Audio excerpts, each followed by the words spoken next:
Arkadaşlar merhaba. Bu videoda takım çapı ölçmeyi anlatacağım. Elimdeki takım çapı 32'lik. Bazı uç yuvaları bozulabilir. Uç yuvaları bozulduğu zaman da uçlar yerine tam olarak oturmaz. Bu nedenle takım çapı büyük olur. Takım çapı büyük olduğu zaman da iş parçası bozulur. Bu tür sorunlara maruz kalmamak için her zaman takım çapını ölçmemiz lazım. Uçları kontrol etmemiz lazım. Gevşek mi? Boşta kalan uç var mı? Uçlardan bazıları yerine oturmuş mu, oturmamış mı? Bunu her zaman kontrol etmemiz lazım. Bunu nasıl kontrol edeceğiz? Tezgahımızda bir prop varsa prop yardımıyla bunu kontrol edebiliriz. Eğer propumuz yoksa şöyle saatimiz var. Saat ile takımın çapını ölçebiliriz. Bunu nasıl ölçeceğiz? Birazdan uygulamalı olarak anlatacağım.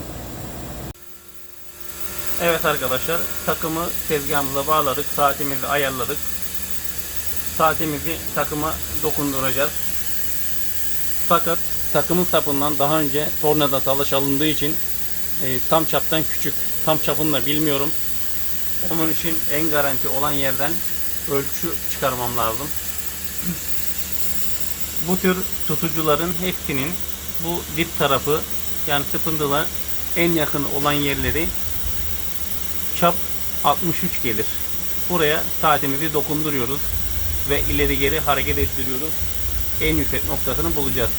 Evet, en yüksek noktasını bulduk burası.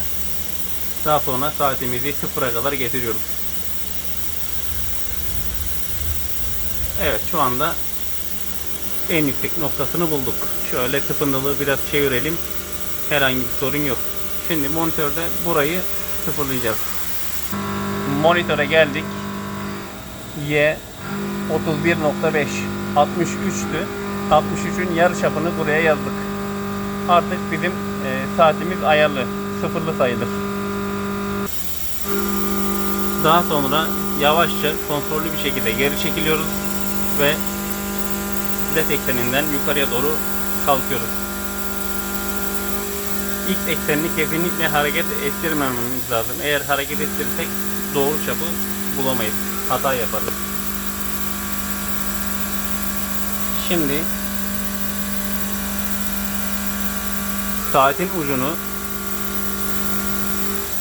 uca dokunduruyoruz ve en yüksek yerini bulacağız. Şöyle dokundurduk. Evet. Önce yukarı aşağı gidelim. Yukarı aşağı gittik. En yüksek noktasını bulduk. Sıfıra getirdik. Daha sonra spindle'ımızı çeviriyoruz biraz.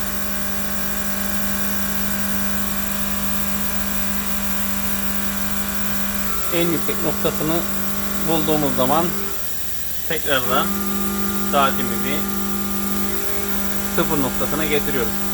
Evet arkadaşlar, artık bizim ucun en yüksek noktasını bulmuş olduk. Burası. Daha sonra spindle'ı yavaşça çeviriyoruz. Uçların hepsi saatte tam sıfıra gelmesi lazım. Bazıları eksi %1 ya da artı %1 olabilir. Bu kadar önemli değil. Sonuçta kaba takım. Evet arkadaşlar, bizim takımda herhangi bir sorun yok. Gayet güzel.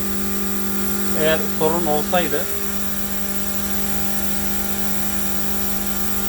ucun bir tanesi bozuk olsaydı sıfıra gelmezdi de daha farklı yerlere, şuraya 10'a gelebilirdi ya da eksi 10'a gelebilirdi. Artık orasını bilemeyiz.